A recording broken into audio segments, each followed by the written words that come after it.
Filipenses capítulo 1, versículo 2. Filipenses 1, 2. Leiamos todos juntos. Graça, paz a vós outros, da parte de Deus, nosso Pai, e do Senhor Jesus Cristo. Vamos orar mais uma vez. Senhor, nós estamos reunidos como igreja para te adorar, Pai, confiando no sangue de Cristo como única condição para ser recebida a nossa adoração. Queremos te agradecer, Pai, pelo teu amor revelado na cruz. Queremos crescer na certeza desse amor. E para isso, o Espírito Santo fale tremendamente aos nossos corações através da tua santa palavra, glorificando assim tão somente o teu nome. Tudo isso nós te pedimos em nome de Jesus. Amém. Meus queridos irmãos, toda igreja deseja crescimento. Toda igreja tem o intuito de crescer em número, crescer em qualidade. E não somente a igreja, o verdadeiro crente tem esse anseio.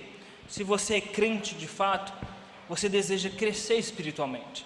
O que significa esse crescimento? Deus, de fato, nas Escrituras Sagradas, demonstra o seu desejo em que a igreja cresça em número, porque a igreja de Atos dos Apóstolos crescia em número. Todavia, a prioridade para Deus é o nosso crescimento como caráter, ou enquanto caráter cristão. E esse crescimento do nosso caráter, o desenvolvimento do nosso caráter, tem como parâmetro o caráter de Cristo. Isso significa que Deus quer que nós cresçamos à estatura de Cristo, à perfeita varonilidade de Cristo, ou seja, parecidos com Cristo. Esse é o crescimento que Deus almeja para nós. É isso que Deus quer para você. São essas as promessas que Deus tem para você neste momento, para que você seja semelhante a Cristo e cresça nessa semelhança a Cristo.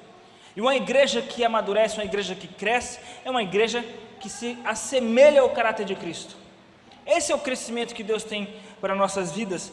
Esse é o maior projeto de Deus para a sua vida. É claro que Deus pode te abençoar materialmente com carro, casa, emprego, etc. É claro que Deus pode te abençoar, mas não é prioridade para Deus na sua vida. A prioridade para Deus em sua vida é transformar o seu caráter. A prioridade de Deus para a vida desta igreja não é o aumento em número, mas o aumento em santidade, crescimento em caráter. Essa é a prioridade para Deus. Não que Ele não deseje o número, mas a prioridade é o crescimento em caráter. Qual é o segredo para crescermos espiritualmente? Qual é o segredo para nós crescermos à medida da perfeita varonilidade em Cristo, parecidos com Cristo Jesus? Em outras palavras, qual é o segredo para o crescimento de uma igreja e para o seu crescimento como crente? É o que nós iremos aprender nesta noite, as bênçãos essenciais para o crescimento da igreja, com base no versículo 2. Essa expressão de Paulo, que na verdade é um anseio de Paulo, revelado através de uma oração, de uma intercessão em favor da igreja, ele usa essa introdução em todas as suas epístolas, onde ele diz, graça e paz a vós outros, ou seja, orando e desejando ao mesmo tempo isso para a igreja. Eu desejo que vocês cresçam na graça e na paz do nosso Senhor Jesus Cristo. Não era uma saudação com fim em si mesmo, não uma saudação apenas cultural.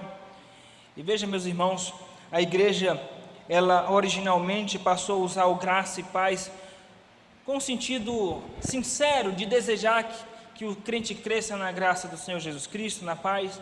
Com o passar do tempo, a paz do Senhor, ou graça e paz, tornou-se apenas um cumprimento social. A pessoa não tem consciência da profundidade daquilo que ela está falando. Da mesma forma como os crentes que não usam graça e paz, usam bom dia ou boa noite, só por hábito, sem dizer em forma de desejo sincero, eu quero que você tenha uma boa noite. Então nós podemos usar o graça e paz? Podemos nos cumprimentar com a paz do Senhor e ainda continuar sendo presbiterianos? Claro que sim, porque isso não tem a ver com denominação. Nas Escrituras Sagradas, Jesus disse para os apóstolos, a paz seja convosco. Mas se você for usar, não faça por hábito ou tradição de igreja, faça de coração, entendendo o significado disso.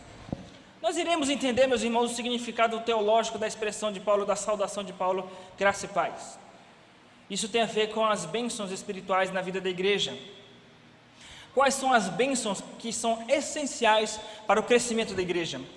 com base na saudação de Paulo, quais são as bênçãos que são essenciais para o seu crescimento espiritual. A bênção essencial para o crescimento da igreja, meus irmãos, é crescer na certeza da graça. É o que ele diz: graça a vós outros. A palavra graça aqui é charis, ou, como alguns preferem mais preciosistas, charis.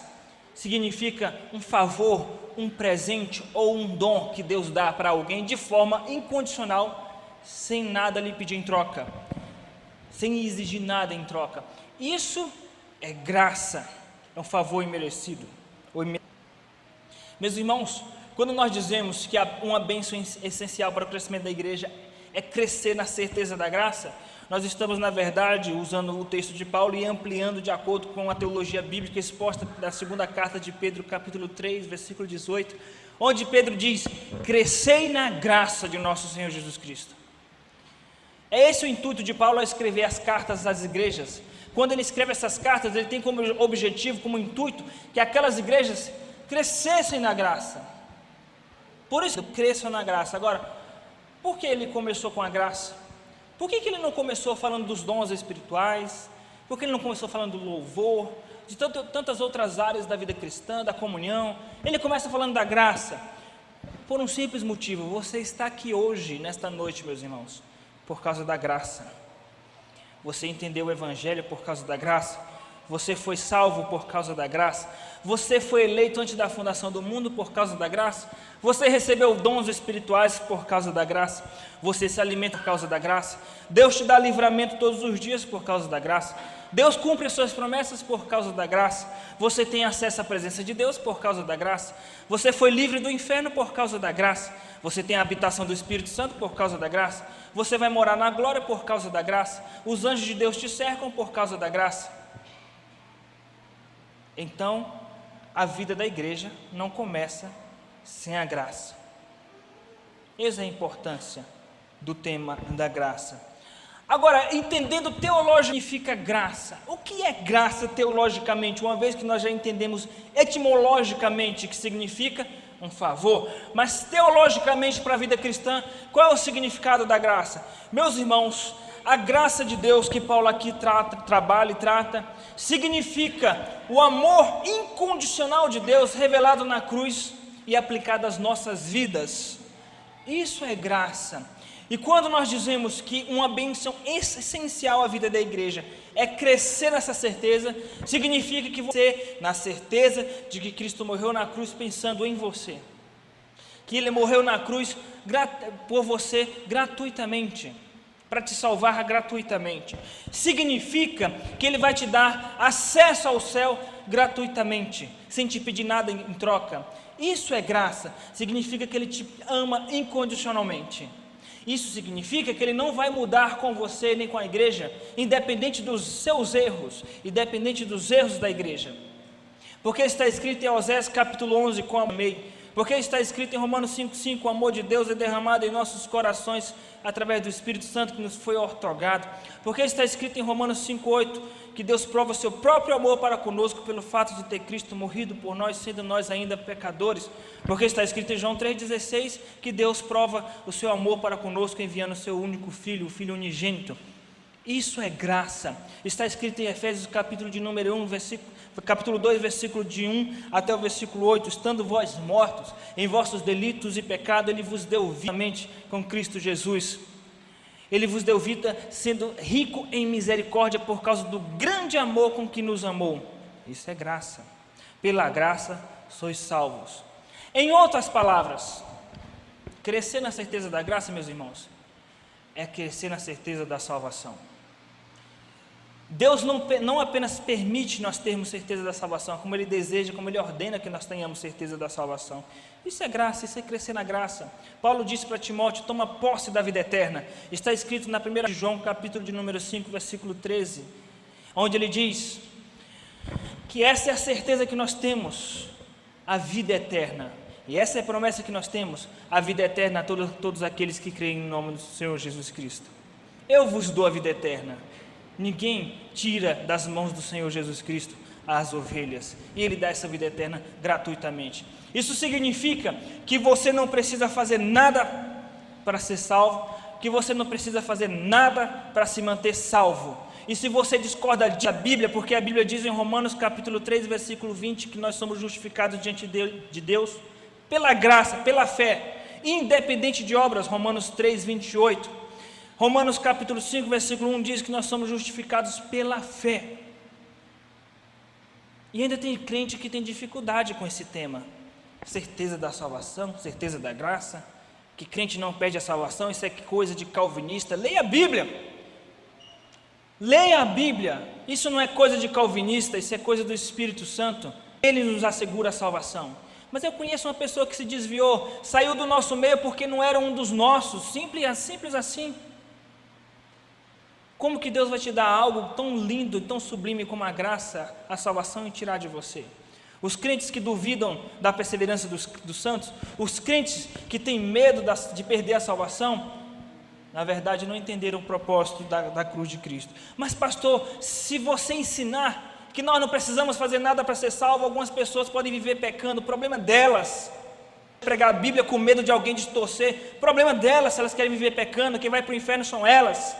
Você que é crente, cresça na certeza de que Deus te ama de forma incondicional e pare de viver com medo de ir para o inferno. Até quando você vai viver com medo de ir para o inferno e não tomar posse da graça de Deus?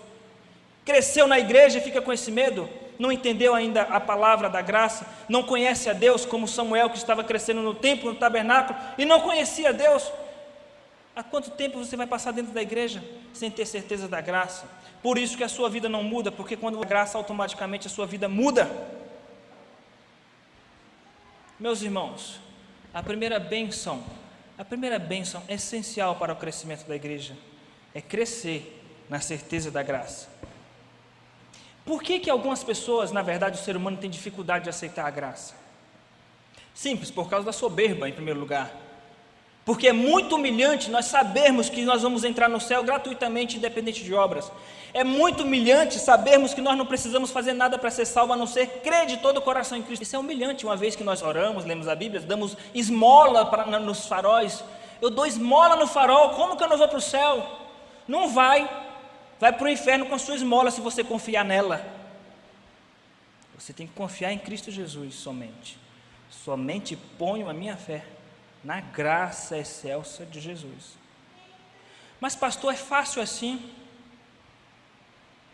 Sim, por isso que há júbilo no céu. É tão fácil que o ser humano não quer as obras. Não, vou fazer promessa, vou fazer voto, vou me chicotear, vou pagar um voto, vou fazer um jejum, quem sabe Deus me leva para o céu. Meus queridos irmãos, o ser humano não quer aceitar a graça por causa da soberba, porque se acha muito bonzinho diante de Deus. Por que aquele jovem rico não quis aceitar a graça? Porque ele achou que obedecia os mandamentos. Bom mestre, o que eu hei de fazer para herdar a vida eterna? Ele já se achava bom. Jesus disse: conhece os mandamentos, você conhece os mandamentos? Ah, claro que eu conheço, eu tenho observado os mandamentos. Olha que arrogância. Tem crente que acha que vai para o céu porque é uma boa pessoa. Existem pessoas aqui dentro hoje que acham que vai para o céu porque é uma boa pessoa. E Jesus respondeu para o jovem rico: por que me chamas bom? Só existe um que é bom, Deus. Se só Deus é bom, o resto são ruins. Eu sou ruim, você é ruim, ele é ruim, nós somos ruins, vós outros sois ruins, eles são ruins, todos nós somos ruins, todos nós somos pecadores. Aprenda a conjugar este verbo: eu sou ruim, eu sou mau. A soberba nos impede de entender a graça.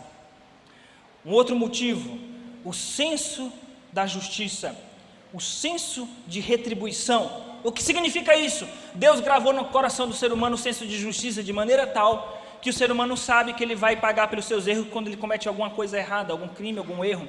Também ele acha que vai ser beneficiado quando acerta, quando pratica algum acerto.